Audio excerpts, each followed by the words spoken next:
एक है भी, एक रहेंगे। इसलिए अब काफी लोग हैं,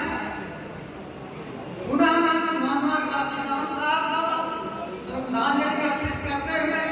अपने वाणी को विराम देते हैं। जय हिंद, जय भारत।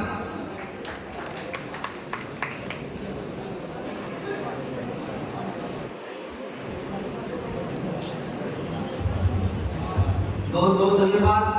आदरणीय कंडोलिया साहब। अब हम अगले वक्ता के रूप में आमंत्रित करना चाहते हैं, मौर्य समाज से मिलान करते हैं, खलीलाबाद के रहने वाले हैं, आदरणीय अशोक कुमार मौर्य जी, जो बहुत ही पुराने साथी हैं, बहुजन समाज पार्टी में विभिन्न पदों पर काम कर चुके हैं। आप हम आमंत्रित करते हैं आप आए और अपने विचार रखें। आदरणीय अशोक मौर्य जी।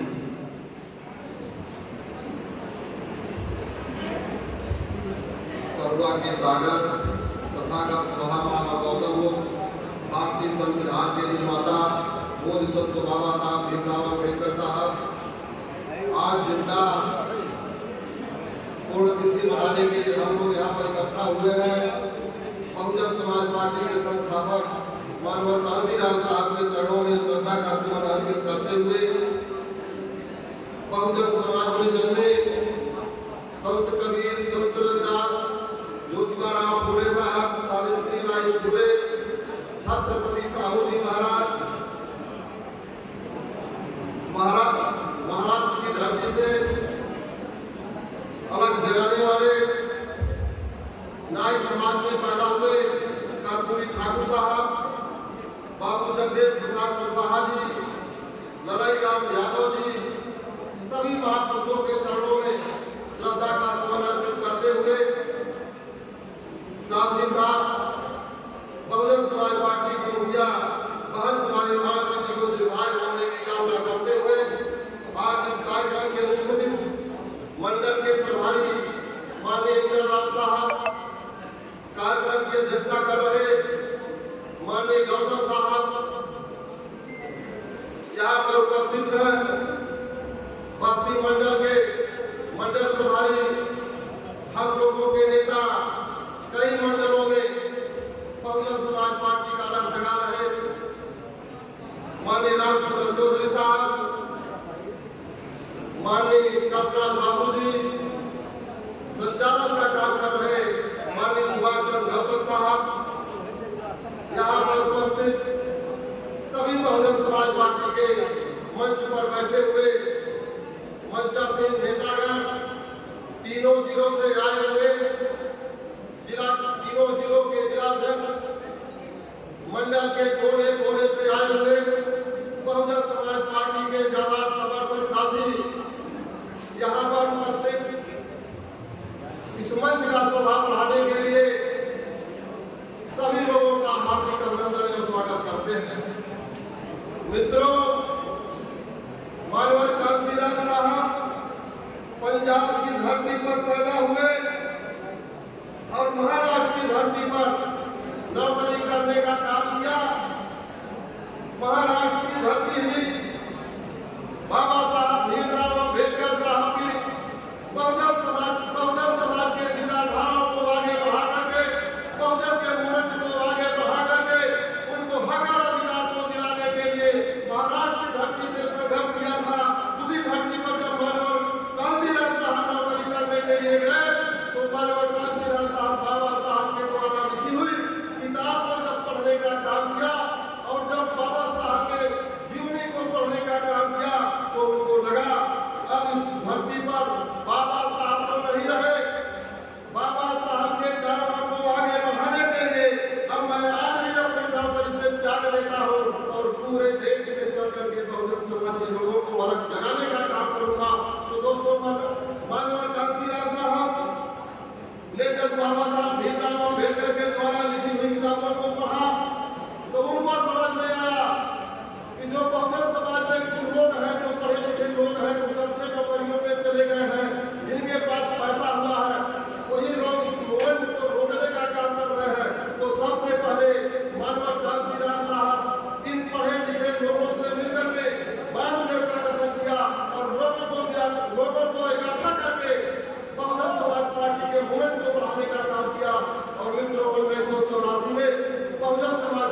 जिस मोमेंट को बाबा साहब छोड़ करके गए थे,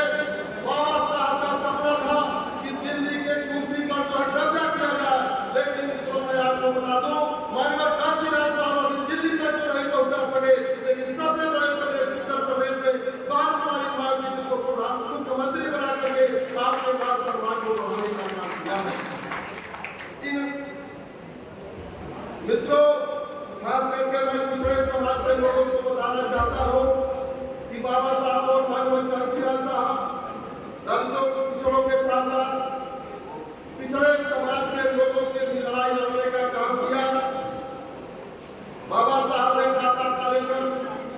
रिपोर्ट को बनवाया, उसको जो है कांग्रेस के लोगों ने रणनीति नौकरी में छोड़ दिया। उसके बाद जनता दल की जब सरकार आई थी तो मंडल कमीशन आयोग बनाया गया, मंडल कमीशन की रिपोर्ट भी आई, लेकिन उसको भी जो है भारतीय जनता पार्टी और कांग्रेस दोनों पार्टियां जो है लागू करने का काम नहीं किया। धन्य हो बहुजन समाज पार्टी के ऊर्जा माननीय काशीराम साहब, जिन्होंने आप लोगों को आरक्षण दिलाने के लिए दिल्ली के वोट क्लब पर लगातार 45 दिनों तक धरना प्रदर्शन देने का काम किया। उस समय बहुजन समाज पार्टी के पास मात्र 3 सांसद हुआ करते थे, एक बहन कुमारी मायावती जी, एक हरभजन सिंह लाठा पंजाब की धरती से और एक रामकृष्ण यादव आनंद की धरती पर। मित्रों, लोकसभा के अंदर बहन कुमारी मायावती जी हुंकार भर रही थी, इधर दिल्ली के वोट क्लब पर माननीय काशीराम साहब हुंकार भर रहे थे। और उस समय के प्रधानमंत्री वीपी सिंह थे और उप प्रधानमंत्री माननीय देवीलाल चौटाला साहब थे। जब जो है मानवर साहब को लगा कि हमारी मांग को ये लोग नहीं मानेंगे, तो देवीलाल को अपने मंच पर बुलाने का काम किया और अपने मंच से ऐलान किया कि अगर वीपी सिंह अगर हमारी मांग को नहीं मानते हो तो देवीलाल चौटाला को हम लोग प्रधानमंत्री बना देंगे। तो मित्रों मैं बता दूं, वीपी सिंह की कुर्सी हिल गई। वीपी सिंह ने आकर भारत में दिल्ली के वोट क्लब पर आने का काम किया और पिछड़े समाज के लोगों को 27% का आरक्षण जो मंडल कमीशन के द्वारा दिया गया था उसको लागू करने का काम किया था। लेकिन मित्रों, जो आज की सरकार देश और प्रदेश में चल रही है, इन लोगों से नहीं रहा गया और पूरे देश में बड़े पैमाने पर आंदोलन किया और गाजीपुर में जाकर के जो है 5 दलित बच्चों की जो है हत्या कर दिया गया। और उसके बाद जो है मित्रों, ज्यादा में करते हुए चूंकि समय का अभाव है, एक बार पुनः आप लोग यहाँ पर आए,